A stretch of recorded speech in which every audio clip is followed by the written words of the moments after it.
Are you ready for some grav?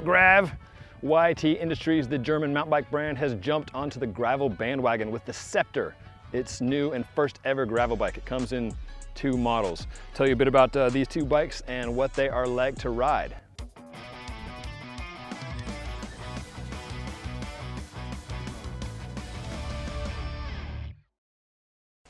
So grav, what does that mean? Aside from a fun thing to say and put on a sticker, here we're talking about gravity-oriented gravel. You know, YT is all about that gravity, all about that downhill fun, and they're bringing that philosophy to the bike here. What the heck is going on? My phone is freaking out. My pockets are so sweaty, they're dialing for me. Those of you who know YT Industries know it's an excellent mountain bike brand. You may be thinking that a gravel bike would be a full suspension gravel bike. At least that was my take when I heard that YT was jumping on gravel. There is the RockShox Rudy suspension fork, but as you can see, it's a rigid frame. It's surprisingly comfortable for a rigid frame. Often when you put a dropper post on a gravel bike, it kind of ruins the give you have on a carbon post, but they've engineered some flex a little bit into the top tube and very much into the seat stay so that there's 8 mil of travel. So it's surprisingly comfortable for a rigid bike with a dropper post. The geometry is quite mountain bikey. It's not as crazy slacked out as the chamois Hayart, like a 63 or something like this, but it still is a relatively slack, 69.3, 69.4, depending on the size. So that, makes for a good stable ride, especially when combined with a long top tube and a very short stem. It's a 70 mil stem across all sizes.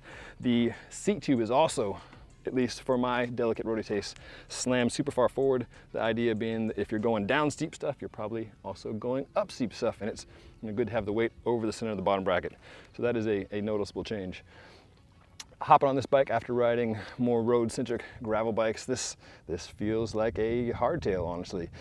Since the front end sits relatively high, I've been riding most of the time in the flared drops, particularly when descending. Now, looking at the geometry and the 40 mil fork, I expected the Szepter to be more confident than a straight ahead gravel race bike when rattling down choppy descents.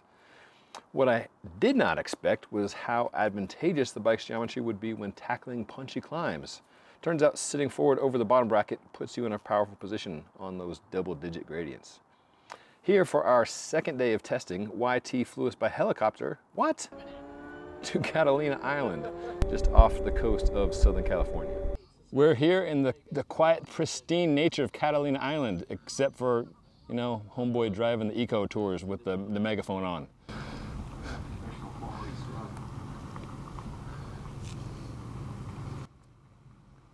Friendly folks, though.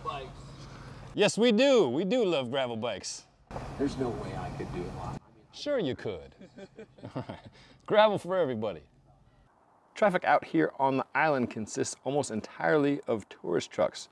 The upside is that there are hardly any cars, but the downside is that these big trucks generate nasty stutter bumps in seemingly all the dirt corners on the mountain roads. However, this makes for some good testing. I've lost a couple water bottles on these stutter bumps and was grateful for not only the 40 mil of air suspension, but the padded bar tape as well. So the RockShox Rudy Ultimate Explorer is an air-sprung fork with a lockout. It's on the shorter end of gravel forks, with Fox having 40 and 50 mil options and MRP having 40 and 60 mil models. 4 centimeters is not a huge amount of travel. It will not make big rocks or massive holes disappear. However, it definitely smooths out the chatter of those washboards. Climbing out of the saddle doesn't feel inefficient. Having the damper and fork tuned to my weight reduces the bob effect.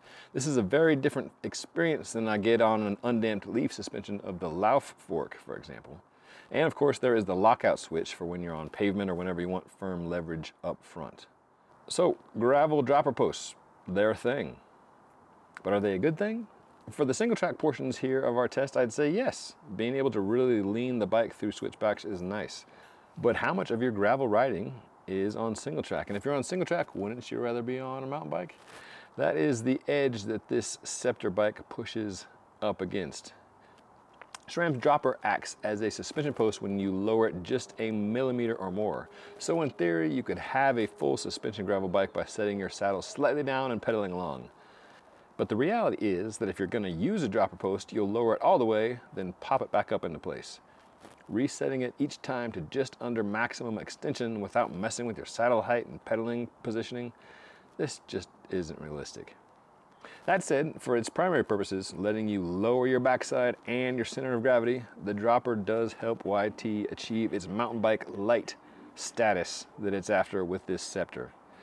And again, to be clear, YT isn't trying to build a gravel race bike here or a bike packing rig, but instead a mountain biker's gravel bike aimed squarely at having fun.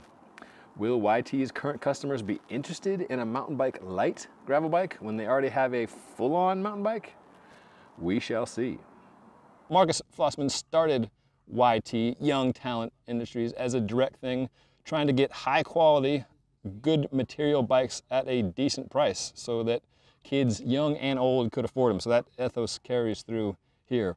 The top model, the Core 4, comes in at $4,500 with SRAM Force eTap AXS XPLR, the Rudy Ultimate gravel fork, and the dropper post. The Core 3 is $3,500. SRAM Rival has a lower level fork and no dropper post. Both bikes are in the 22-pound range, so certainly not winning any weight weenie awards, but for a good quality build that can handle some rough riding, YT Industries' new Szepter, it's worth checking out.